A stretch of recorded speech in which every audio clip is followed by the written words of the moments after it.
The Women of 1862. I'm your trainer, Lori Coffey. Family was critical to a woman's success, especially if she were the daughter of a good family. In Massachusetts, Anna Cabot Lowell was born to an old Boston family known for both scholarly and financial achievements. What were the old Boston families called? Brahmin. She was a Brahmin. While she had rather blue blood, she wasn't fond of parties and pretty dresses. How could a woman be so consumed, she said, when there were sick soldiers to tend to and poor women to teach to support themselves?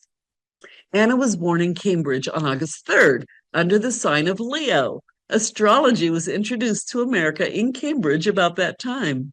Her father's grandfather was a noted Unitarian minister. Her mother's father founded the Lowell and Waltham Mills, hiring women exclusively to power the looms.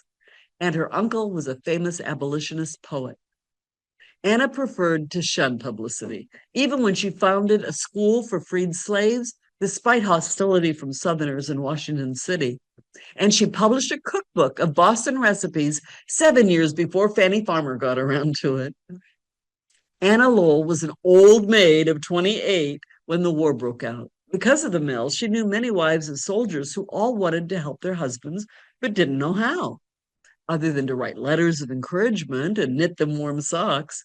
So she organized the Union Hall Association, where these wives could officially create uniforms if they could sew and bandages if they could not. She even got the federal government to contract to pay the women for creating these goods. Then she got her mother and Mrs. Oliver Wendell Holmes Sr., mother to the Supreme Court Justice, to run the association while she went to nursing school under the famous mental health advocate and superintendent of Army nurses, Dorothea Dix. In 1862, she worked her way to Washington on the hospital evacuation ship Daniel Webster. You can imagine how awful that was. Then Anna Lowell moved to Armory Square Hospital in the city, where her younger brother James, wounded in the war, was fighting for his life. She became the lady nurse for his ward, along with Louisa May Alcott.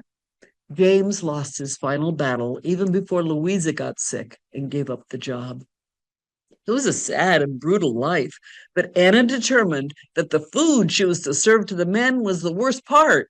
She marched into the kitchen and turned it into a special place where she could help heal the broken men with nourishing and appetizing food. She worked there until the end of the war. Then she lost her brother Charles Jr. in 1964, just 1 month before his own son was born. She learned of his death directly from General George Custer, who also led a brigade at the Battle of Cedar Creek with dear Charles. She kept a photo of General Custer for the rest of her life as a memento, because she couldn't even go home for the funeral since the war kept the hospital so busy. During that time, she had crossed paths more than once with the dashing Dr. Henry E. Woodbury. His charm convinced her to leave her maidenhood behind. What are the simple joys of maidenhood? Only 2 years later, he convinced her to rush back to it. When he died, he left Anna $10. She said it was $5 for each miserable year of their marriage. She realized her passion for helping others far outweighed any passion she could have for any one man. After the war, now dedicating herself to charity work, she returned to Cambridge, and in 1879, she founded a school to teach housekeeping skills to freed slaves so they could get jobs. Such demand! She had 200 job offers for her students before she even opened the doors. Maybe there is some value to publicity. Mr. Booker T. Washington agreed that this training was a necessary survival tactic for former slaves. Later, she returned to Washington and opened the first mission school of cookery at no cost to the 12 women who attended. Eventually, she taught 900 students of all colors.